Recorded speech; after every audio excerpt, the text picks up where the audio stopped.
నమస్తే. నేను doctor Venkata Chaganti, president university of applied Vedic sciences. ఇప్పుడే నేను ప్రదీప్ గారితో ఒక వీడియో చేశాను.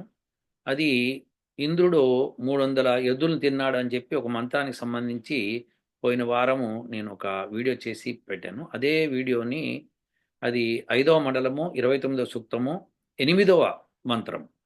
పోయినసారి 7వ మంత్రము, ఇప్పుడు 8వ మంత్రం చేశాము. అది ఆయన ఛానల్‌లో విడుదల చేస్తాడు. ఆయన ఛానల్‌కి సంబంధించిన డీటెయిల్స్ అన్నీ మీకిప్పుడు ఈ కింద పెడతాను. ఇదిగో అండి. ఇంటలెక్చువల్ చౌరస్తా ఈయన ఛానల్ ఇది. ప్రదీప్ గారి ఛానల్ ఇది.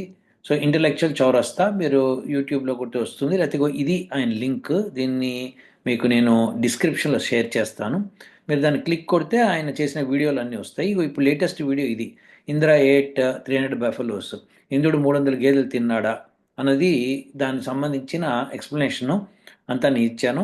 ఎవరెవరైతే తప్పులు చెప్పారో ఆ తప్పుల్ని ఖండిస్తూ కరెక్ట్ ఏది అని చెప్పి నేను చెప్పాను. నేను దాన్ని ఎవిడెన్స్ ఇచ్చాను, ప్రూఫ్ ఇచ్చాను.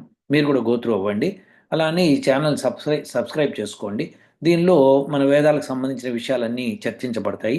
అటు ఎవరైతే నెగిటివ్ మాట్లాడుతున్నారో, వాళ్ళవి పాజిటివ్ మాట్లాడుతున్నారో, ఏం మాట్లాడుతున్నారో అన్నిటినీ అక్కడ ఆయన ఉంచుతా అని చెప్పాడు. అది ఆయన నాకు చేసిన ప్రామిస్. అందుకని ఆయన ఛానల్ కూడా నేను ప్రమోట్ చేస్తా అని చెప్పాను. ఎందుకంటే వేదాలకు సంబంధించిన ఏ పనైనా ఎవరైనా చేస్తే తప్పకుండా ప్రమోట్ చేయాలని మా ఉద్దేశం కాబట్టి దయచేసి మీరందరూ ఈ ఛానల్లోకి వెళ్ళి ఈ వీడియో చూస్తారని నేను ఆశిస్తానండి. దాని ప్రకారం మీరు చూసి ఆ మంత్రానికి సంబంధించిన డీటెయిల్స్ అందులో ఉంటాయి. మీరు దయచేసి అది చూస్తారని భావిస్తాను. ఎందుకంటే అది అతని ఛానల్లో చేసాము. So let's hope that it happens. Okay, మీరందరూ దాన్ని చూడండి. దయచేసి చూసి మీ యొక్క కామెంట్స్ కానీ లేకపోతే మీ యొక్క అభిప్రాయం కానీ మీరు వ్యక్తపరచచ్చు. చూసిన తర్వాత ఈ ఈ వీడియో కింద కూడా మీరు పెట్టచ్చు. అది ఉంటానండి. ఓ